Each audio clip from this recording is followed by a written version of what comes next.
Aujourd'hui on transforme le pot d'origine en pot de compète. Il y a quelques semaines de cela, j'ai testé 3 pots d'échappement. 3 pots d'échappement de détente sur une méca boîte 50 cm3. Et dans le lot, il y avait le pot d'origine, qui est aussi, d'origine, un pot de détente justement. J'ai pu noter en analysant sa géométrie qu'il était plutôt bien pensé. Seul point noir, un catalyseur en son cœur, qui ruine littéralement son potentiel. Dommage. Alors là, 2 options s'offrent à nous. Première option, si on a de l'argent, on débourse environ 200 balles et on change le pot d'échappement d'origine par un pot d'échappement type compétition ou type homologué, débridé. Vous obtiendrez les mêmes performances, mais meilleures par rapport à un pot d'origine. Mais vous serez moins riche. Ou deuxième option, pour les plus malins, vous payez pas, mais vous vous retroussez les manches. Alors, on choisit quelle option ? Alors on y va.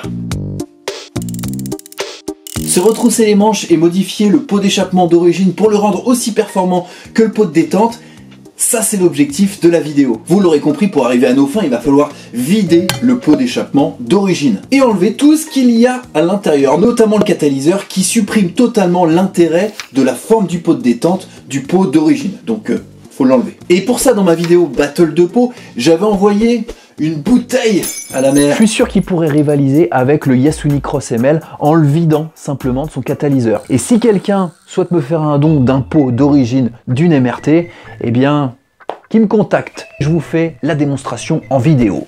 C'est dit. Et Vincent, un abonné que je remercie infiniment, n'a pas hésité à prendre son téléphone sur Instagram et à me contacter pour me proposer de m'envoyer son pot d'échappement d'origine de sa MRT Trophy. Et justement, je viens de le recevoir. Il doit être par là. Le voilà. On le déballe ensemble? Ça trompe pas. C'est un pot. On dirait un colis de chez Scootfast, tellement qu'il est bien fait. Si ça se trouve, c'est un colis piégé. Eh mais... tu t'es donné du cœur, Vincent, là, pour me faire un petit paquet comme ça. Alors, en même temps, tu t'es débarrassé de tous tes cartons. Waouh! Ah oui, ça c'est l'entrée du pot. Si c'est abîmé dans le transport, moi je me pends. Non, quand même pas. Voilà! Comme neuf. C'est vrai que il est lourd. Il est très épais par rapport au mien. On va lui ouvrir le bide, tu vas voir. Bon, petit indice, je pense que c'était une Trophy rouge. Non? Il n'y a pas un petit mot? Bon, pas grave. Oh, il y a un truc qui se balade là-dedans. Je pense que c'est le catalyseur. Alors j'ai l'impression que les pots de la MRT Trophy sont en 2 parties. La partie proche du cylindre est raccordée par ces petits assemblages. Est-ce qu'il y a encore le joint? Bon, on mettra de la pâte à joint pour le test. Ça ira très bien. En tout cas, t'as fait ça avec amour, petit Vincent. On va faire une petite inspection endoscopique pour regarder ce qu'il y a dans le bide. Et puis comme ça, on déterminera aussi où est-ce qu'on l'ouvre. Wi-Fi lock. Yes. That's it. Commençons l'inspection. Mais avant de commencer, à la limite, inspectons cette petite partie. Est-ce qu'il y a des problèmes de bride là-dedans? Apparemment non, de ce côté-là. Et là, là non plus. Donc il n'y a rien dans ce tuyau-là. On va peut-être couper et ressouder cet emplacement-là pour être sûr qu'il n'y ait pas de perte de charge à cet endroit-là. Qu'est-ce que vous en pensez? Première modification. On va inspecter l'intérieur. Alors je sens qu'on va trouver un catalyseur. Ah, bah voilà. Ouais, en effet. Il est collé à l'espèce de colle thermique, j'ai l'impression. Bon, ok. On va passer de l'autre côté.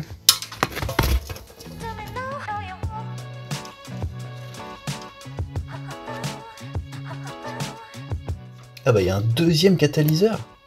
Non. C'est le même? Ah d'accord, c'est un... dans ce pot d'échappement, contrairement à celui que j'avais sur la MRT de 2016, il y a 2 catalyseurs l'un derrière l'autre. C'est quoi cette embrouille? En tout cas, la Trophy, elle doit dater de quoi? De 2020, donc je pense qu'elle est aux normes anti-pollution Euro 4, quelque chose comme ça. Donc je pense qu'ils ont dû mettre la blinde de catalyseur pour qu'ils respectent les normes. Bon bah il y a du taf, hein. De toute façon on peut pas aller plus loin en inspection endoscopique. Donc il va falloir ouvrir, messieurs. Donc si on résume, un catalyseur qui bouge de ce côté-là, peut-être une entaille au milieu, je crois que je vais l'entailler au milieu. Un autre à cet endroit-là, au milieu du pot, qui est quand même maintenu. Bon, et je vais ouvrir au milieu. Hein. Et comme ça, je reformerai la soudure au droit de cette soudure-là. Allez, go! On ouvre.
Ben voilà, premier catalyseur enlevé. Bon, lui il était bloqué je pense au fond du cône divergent par des petits points de soudure qui n'ont pas résisté. Et à la jonction du cône divergent et cône convergent, on a un deuxième catalyseur et une forte restriction là, qui empêche carrément le pot de détente de fonctionner convenablement. Donc on va essayer de supprimer ça. On va y arriver.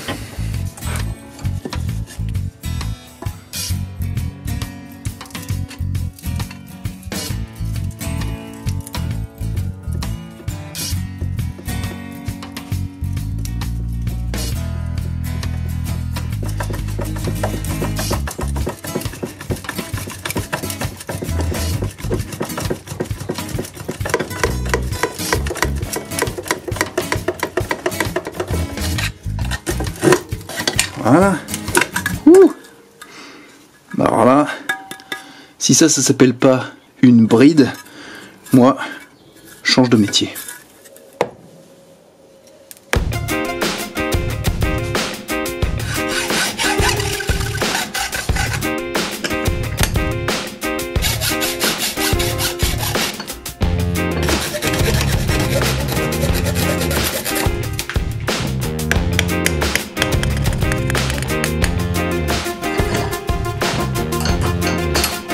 Bon, vous avez vu où j'ai coupé? J'ai coupé pile au bon endroit, et presque sans le savoir. En fait, fallait couper pile avant la soudure centrale, ce qui nous permettait de couper au niveau de la restriction du deuxième diffuseur, avant que la paroi intérieure ne se réduise complètement. Ce qui nous a permis d'enlever ce cône convergent pas du tout voulu avec le diffuseur facilement. Donc maintenant que le boulot est fait à 90%, une seule chose reste à faire, c'est de tout ressouder. Alors moi j'utilise du fil fourré, ça coûte à peu près 100 €. Et ce que je vais faire, c'est que je vais souder par points, parce que ce genre de poste à souder n'arrive pas à souder les faibles épaisseurs. Faut vraiment éviter de chauffer de manière importante la paroi, parce que sinon vous allez la trouer. Donc souder par points, et ça passe tout seul. J'ai aussi supprimé sur le petit collecteur la connexion avec l'anti-pollution. 2-3 points de soudure nous permettront de rendre cette connexion étanche. Allez go!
Bon bah il n'y a plus qu'à monter.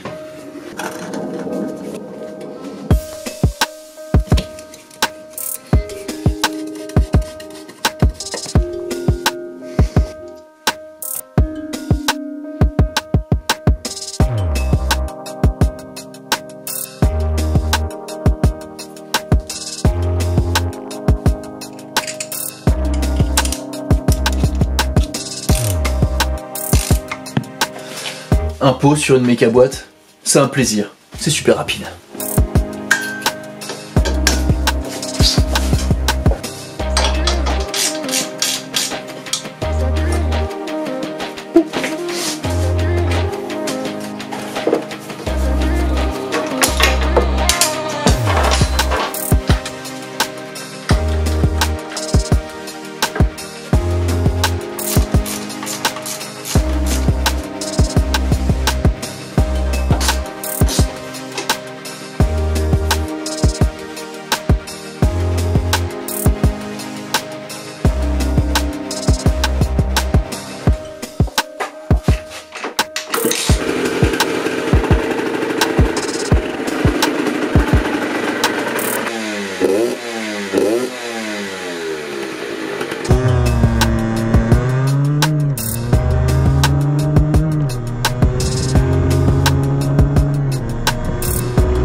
Ça a quand même mal démarré ces tests, j'ai un peu galéré à monter le pot de la MRT Trophy sur la MRT Pro. Bon, cette galère passée, j'ai pu enfin faire un test sur route. Un test en départ arrêté dans une configuration qui est celle de la configuration précédente, la vidéo avec le carburateur PWK et une boîte à clapet avec un diffuseur sur mesure adapté à la pipe d'admission Barakit. J'ai fait un test donc avec ce pot d'échappement de la Trophy et avec la cartouche rouge d'origine de la Trophy. Cette cartouche, après inspection endoscopique, comporte des brides qui sont sous forme de chicane en entrée de silencieux, puis un long tube de fil mitraillette, donc là pas de restriction. Le résultat est que niveau bruit, c'est impeccable, ça fait même un bruit un petit peu grave, beaucoup plus agréable que tous les pots que j'ai testés actuellement sur la MRT, plus agréable de conduire avec ce type de cartouche. Une atténuation de bruit, mais une atténuation aussi de la performance, ça c'est certain.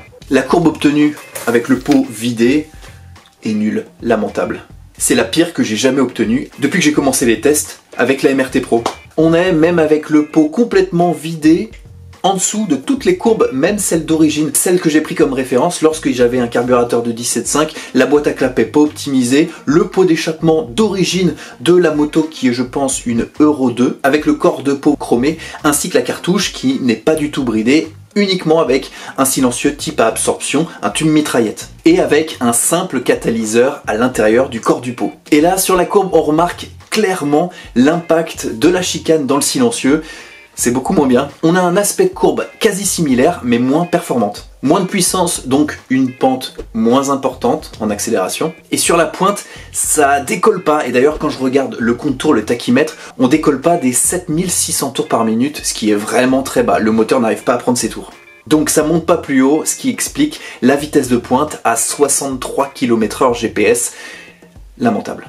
Le but de la vidéo était quand même de comparer ce que ça changeait de vider un pot d'échappement d'origine et de regarder si on pouvait obtenir les mêmes performances qu'un pot d'échappement que l'on achète dans le commerce, un type compétition puisque déshomologué en enlevant les brides d'origine. Donc pour comparer quelque chose de comparable, j'ai enlevé cette cartouche rouge complètement bridée et j'ai mis en place la cartouche du pot d'échappement d'origine Euro 2 uniquement avec un tube mitraillette. De cette manière, on pourra comparer la courbe en pointillé grise qui est celle avec un pot d'échappement type origine uniquement avec un catalyseur intérieur avec un pot d'origine vidé. Donc ça sera uniquement la présence du catalyseur qu'on comparera. Et voilà ce qu'on obtient avec le pot d'échappement vidé et la cartouche à absorption. Globalement, si on regarde de loin, qu'est-ce qu'on peut en dire? Déjà, c'est mieux qu'avec la cartouche rouge Trophy d'origine, avec les chicanes. Ouf, on n'a pas fait ça pour rien. Démarrage de l'accélération identique au pot Euro 2 avec la cartouche et le catalyseur. Une vitesse en fond d'accélération meilleure, 71 km/h en pointe contre 67,8 avec le pot d'échappement Euro 2 avec la catalyse en plein milieu. Donc 8 km/h de plus comparé à la cartouche Trophy rouge et plus 4 km/h si on compare simplement les deux corps de pot d'échappement, celui vidé et celui possédant uniquement un catalyseur correspondant au pot d'échappement d'origine Euro 2. Donc globalement c'est positif. Oui, mais il y a un mais, je trouve. En accélération, si vous regardez bien, c'est pas aussi bien que le pot d'échappement Euro 2, même avec le catalyseur. À chaque vitesse, même quand on conduit la moto, on constate un trou à l'accélération entre 7800 et 8200 tours par minute. C'est très désagréable, le moto n'arrive pas à monter dans les tours. Ça se sent vraiment. Et ça, comme on obtient ce phénomène à chaque fois qu'on a un rapport, à chaque fois qu'on passe une vitesse, eh bien, la montée en vitesse en pâtit beaucoup. C'est pas comme sur un scooter où on aurait ce comportement uniquement sur une plage et un moment de l'accélération. Là, c'est pendant toute la durée, puisqu'on passe souvent par les 7800 à 8200 tours par minute à chaque rapport. On a beau avoir vidé le corps du pot d'échappement de ces deux catalyseurs, il existait dans ce modèle assez récent justement une double paroi à l'intérieur du corps du pot d'échappement pour accueillir et fixer convenablement les deux catalyseurs. Vous l'avez vu lorsque j'ai démonté le pot, que je l'ai tronçonné et surtout quand je l'ai inspecté avec l'inspection endoscopique. Et cette double paroi, ça ruine complètement l'effet, pour moi, c'est ce que je pense, du pot de détente. On n'a plus du tout la géométrie qu'on constate depuis l'extérieur à l'intérieur, puisqu'il y a une double paroi qui fait n'importe quoi. La paroi, elle fait un petit peu ça. Un schéma vaut mieux qu'un grand discours. Voici à quoi ça ressemble à l'intérieur. Si on reprend dans l'ordre, le cône divergent juste après le collecteur comporte un rétrécissement qui permettait d'accueillir le premier catalyseur en amont. Et ça, j'ai pas pu le modifier, j'ai pas pu enlever cette forme intérieure. Donc le cône divergent ne joue pas son rôle et n'est pas du tout de la géométrie qu'on a pu noter de l'extérieur. Au niveau de la chambre, là, pas trop de modifications, même si le diamètre est un petit peu inférieur puisque la double paroi prend un petit peu de place. Les parois sont lisses, les parois sont continues. On peut assimiler ça à une chambre classique. J'ai en revanche bien supprimé le deuxième catalyseur, celui en aval, qui comportait un énorme rétrécissement, d'ailleurs il est là, sous forme de cône convergent. Ça je l'ai supprimé, donc il n'y a pas de problème.